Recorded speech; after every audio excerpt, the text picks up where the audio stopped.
Ngumo ya tauni ya Ndumberi yongagirirwo uritu ni kiharo giki kiria kiuikaine na gutabanĩrio magongona matiganite. Kiharo giki ni gikoragwo no thii wa na mbere ni kuhuragwo ngofu, andu ni mahuraga mibira kuo, atumia ni macemanagia kuo mena mabata kuo, nikio gukoragwo no thii wa na mbere uguo. No ta riu ta wa rucio nduratukenia tondu twina mubira tutigathaka. Riu maundu mau mangirehagwo thiko ici ingi sade magatutigira hau ni hega. No tutigaiga ati magage guka magokaga. Tauni ya Ndumberi ni imwe wa iria ikurite na ihenya ica ikuhi. Kionereria kimwe ari matawa maria onjoria maroiga makoretwo mari uguni kurio. Tauni ruthira ikurite. Ifakita ketuga atiriri. Ndumberi tutingira umwati aze paka na atia. Ndumberi gukorea kurite. Tugicokera cokana ade engineer wa nduthi ndikuga ndi fundi, no fundi atumana nguo. Nguo ti moru. No twika na matirakenda kwiguithia, tugagiciika repair. Kagugithukia. Ndumberi ni rimwe ria matura ma Kiambu maria mari na ngumo nene hau kabere urimi-ini wa kahua, no riu maundu ni macenjetie. Handu ha urimi wa kahua ni gwakitwo nyumba nyingi cia gukomborithio matura-ini ma Ndumberi ni undu wa kuongerereka kwa andu. Guku ri ciacie na goro. Guku ndio kana hota kwigura kiari we. Ona ingiga ni gukuhikia ri. Ndingikuonera kia Ndumberi. Acha. Tondu kiage kia haho uguo. Ndaiguite giatangathwo milioni 25. Icio ni ngoro kwa bodi. Kahua kamunyitwo ni undu wa andu gutura, ni undu wa andu kwenda micii na kwenda kuruta wira Nairobi. Ikyo atumina mamunya kahua. Urimi uria wikirirwo muno Ndumberi ni wa ng'ombe cia iria, amu aingi aikari matire migunda minene. Na urimi ni wathire thi muno, okoni horo wa ng'ombe, okoni horo wa kahua, andu ni mamunyire kahua muno, makiona manyumba nimo maramahe kiria faita. No gaberere ahiukitie urimi wa nguruwe. Tondu riu urimi wa nguruwe ri ni urimi wa murimi munini, tondu no tauni cia kuranjie ntokoro tutatu.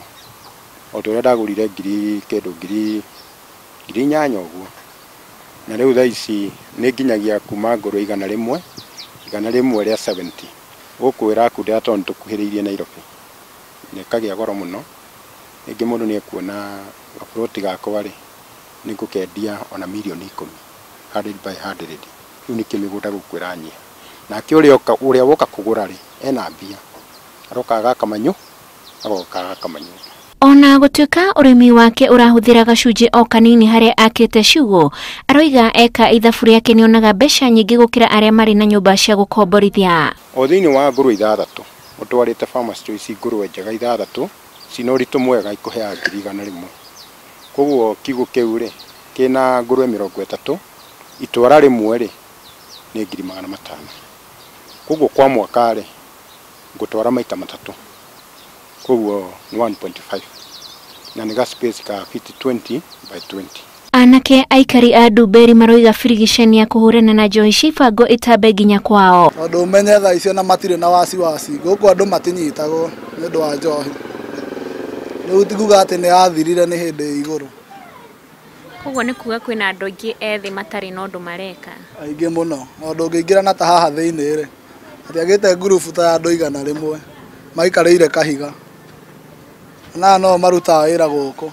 Ayorona riu na haha mbere na haha thutha no ti meici. Ukuria uria aikari mangienda guthondekerwo ni gwakirwo thoko, makiuga no imateithie thogora-ini ya indo no matungata matiganite. O mundu haria angienda kuiga thoko no hweciragia. Na ithuothe twaguko twiku thoko thiini niguo thoko ya igacire. Oko ni ta me ku barabara-ini kiguo gioka. Indo cioka indo cimwe tucinyitagira karia cikurukite na karia. Ino na mundu tohio ni athie hathara. No andu acio mangicoka makome guku thoko thiini ri no na kundu kuguna ko kugite no tuko twese muno na tuko tukiendio ro wega. Wongerereku wa andu guku mwena wa Ndumberi niguo ucungiriirie migunda kunyiha, kuria amwe mahingurite maitho mao na gwaka manyumba aria angi na kurima. Ona kuri uguo onjoria marauga ni atige na thutha, makiuria thirikari ya kaunti ya Kiambu kumakira thoko nigetha wonjoria ugacire. Ngiribotera Inooro TV de kaunti ya Kiambu, ritwa riakwa ni Wanjiku wa Kimani.